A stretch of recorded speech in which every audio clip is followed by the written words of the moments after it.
اللہ تعالیٰ اس رات کی رحمتیں برکتیں ہمیں نصیب فرمائے۔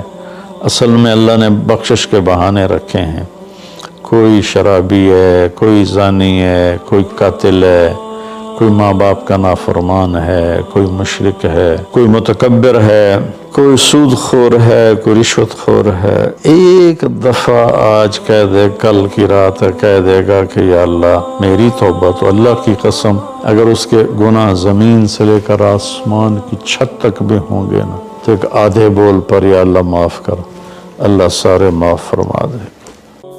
کیا آپ چاہتے ہیں اپنے اور اپنے پیاروں کے لیے نیکی کا کبھی نہ رکنے والا سلسلہ؟ تو مدد کریں بہترین صدقے سے اور دیجئے پانی کا تحفہ ان کو جو اس نعمت سے محروم ہیں۔ اپنے صدقات اور عطیات MTJ فاؤنڈیشن تک پہنچائیں۔ 15 شعبان کے مختلف نام علماء نے رکھے ہیں: شب برات، شب مغفرت، شب رحمت، شب برکت۔ حدیث پاک میں اس کا کوئی نام نہیں ہے۔ حدیث پاک میں ہے لیلۃ نصف من شعبان، 15 شعبان کی رات کو حضرت عائشہ فرماتی ہیں میں اٹھی تو آپ بستر پر نہیں تھے، تو میں ڈھونڈنے نکلی تو آپ جنت البقیع میں پہنچے ہوئے تھے، تو آپ نے دیکھ کر کہا عائشہ تو کیا سمجھتی ہے کہ اللہ اس کا رسول تمہارے ساتھ خیانت کریں گے؟ میں تو بقیع والوں کے لیے آیا تھا دعا کرنے۔ پھر آپ نے فرمایا آج کی رات وہ رات ہے جس میں اللہ تبارک و تعالی بنو کلب ایک قبیلہ ہے جن کے پاس بھیڑ بکریاں بہت زیادہ تھیں، کہا عائشہ جتنی بنو کلب کی بھیڑ بکریوں کے جسم پر بال ہیں ان بالوں کی تعداد کے برابر اللہ تعالیٰ اپنے بندوں کو مغفرت فرماتا ہے، جہنم سے خلاصی فرماتا ہے۔ اس پر شب برات اور شب مغفرت علماء نے اس کا نام رکھا، میرے نبی کی زبان سے یہ نام نہیں نکلا۔ تو اس کی یہ فضیلت ہے کہ اس میں اللہ تعالیٰ کی طرف سے بخشش کا نزول ہوتا ہے۔ باقی یہ جو کہتے ہیں کہ اس میں فرشتہ اترتا ہے اور سارے سال کا بجٹ بتاتا ہے اور سارے سال کے واقعات، یہ کسی حدیث میں میری نظر سے نہیں گزرا۔ سورہ دخان میں فیہا یفرق کل امر حکیم کا جو آیت آتی ہے تو اس سے پہلے کی آیت شب برات کی نفی کرتی ہے، انا انزلناہ فی لیلۃ مبارکۃ، کہ ہم نے اس سے مبارک رات میں اتارا قرآن پاک۔ تو قرآن پاک تو لیلۃ القدر میں اترا ہے، تو اگر کوئی کسی قسم کے اعلانات ہوتے ہیں تو پھر شب قدر میں ہوتے ہیں، اس رات میں نہیں ہوتے۔ دوسرا یہ ہے کہ اس کے روزے اور بندگی کے بارے میں، شب قدر کی اللہ کے واسطے میری بات دھیان سے سنو، اللہ کی قسم کوئی خاص عبادت میرے نبی نے نہیں بتائی، لیلۃ القدر کی کوئی خاص عبادت میرے نبی نے نہیں فرمائی۔ حضرت عائشہ رضی اللہ عنہ نے پوچھا یا رسول اللہ اگر مجھے لیلۃ القدر نصیب ہو تو میں کیا کروں؟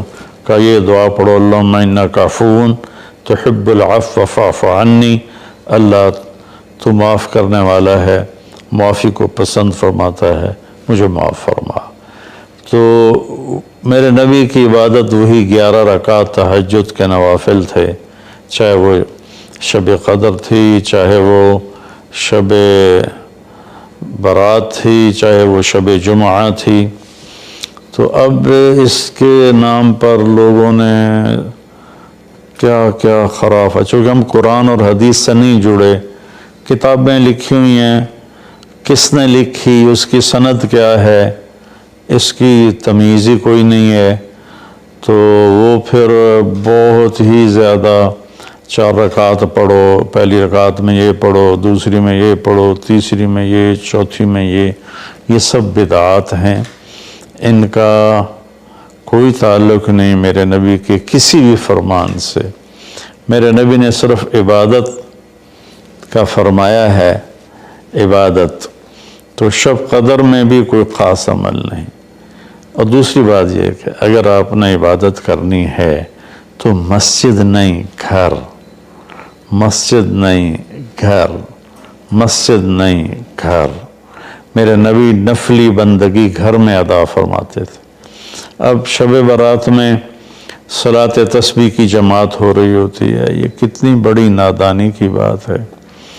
نفلوں کی تو جماعت ہی نہیں ہوتی، تو یہ صلاۃ تسبیح کی جماعت کروا رہے ہوتے ہیں۔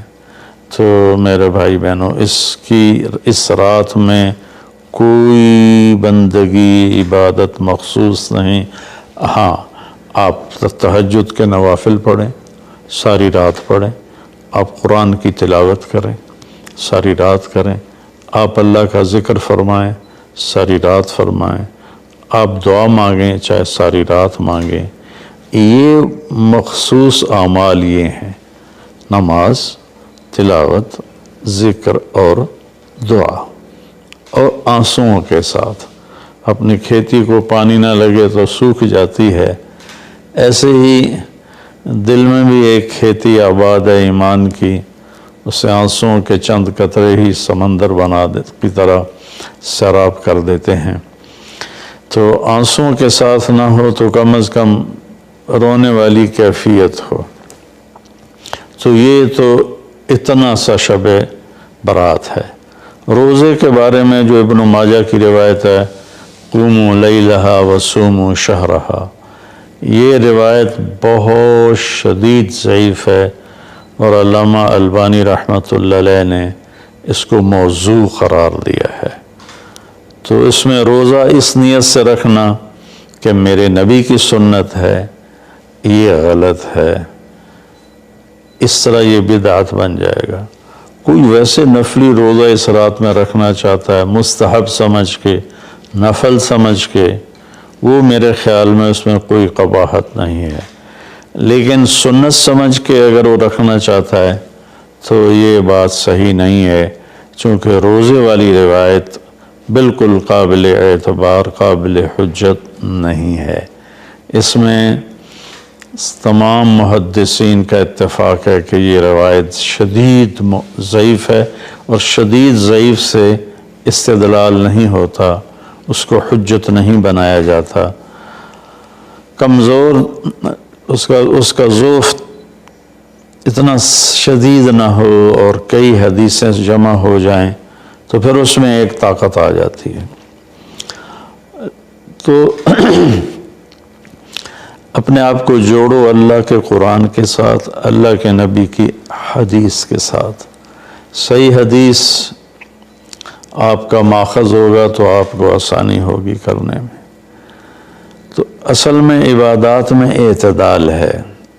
شاید ہی کوئی رات میرے نبی ساری رات جاگے ہوں، شاید، اور شاید ہی کبھی آپ نے مسلسل، اس میں تو میں پورے یقین سے کہہ سکتا ہوں کہ آپ نے زندگی میں ایک دفعہ بھی عشاء کے وضو سے فجر کی نماز نہیں ادا فرمائی۔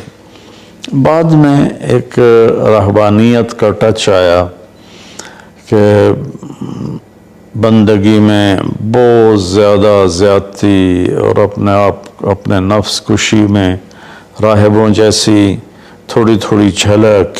نبی کی زندگی پڑھو، آپ کو پتہ چلے گا زندگی ہے کیا۔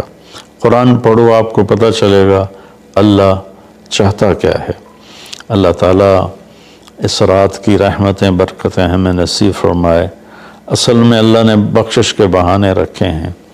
کوئی شرابی ہے، کوئی زانی ہے، کوئی قاتل ہے، کوئی ماں باپ کا نافرمان ہے، کوئی مشرک ہے، کوئی متکبر ہے، کوئی سود خور ہے، کوئی رشوت خور ہے۔ ایک دفعہ آج کہہ دے، کل کی رات کہہ دے گا کہ یا اللہ میری توبہ، تو اللہ کی قسم اگر اس کے گناہ زمین سے لے کر آسمان کی چھت تک بھی ہوں گے نا، تو ایک آدھے بول پر یا اللہ معاف کر، اللہ سارے معاف فرما دے۔ سبحان اللہ۔ آگے جملہ بڑا خوبصورت ہے، ولا بالے، اس میں تکبر ہے، ولا بالے، ہمیں کسی چیز کی کوئی پرواہ نہیں، تو کسی نافرمان کو حقیر نہ جانو، اور کبھی اپنی نیکی پہ تکبر نہ کرو۔ اور ایک جرم اور بھی ہے جو میں کہتے 30 سال ہو گئے، فرقہ واریت سے توبہ کرو۔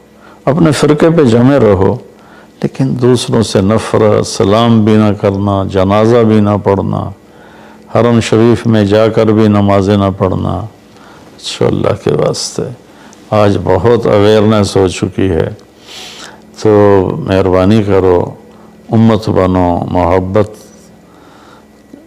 کرو، ایک دوسرے سے ملو جلو، ہم امت بن کے چلیں، اختلاف رائے کے فیصلے آخرت میں ہو جائیں گے۔ قُلْ كُلٌّ يَعْمَلُ عَلَى شَاكِلَتِهِ فَرَبُّكُمْ أَعْلَمُ بِمَنْ هُوَ أَهْدَىٰ سَبِيلًا۔ ایسی اس میں جو دیگیں چڑھائی جاتی ہیں، خیرات کی جاتی ہے، یہ بھی بدعت، سنت سمجھ کے کوئی کرے گا تو بدعت ہے، ویسے فی سبیل اللہ کوئی دیکھ کرنا چاہتا ہے تو ٹھیک ہے۔ اللہ تعالی ہمیں عمل کی توفیق بخشے۔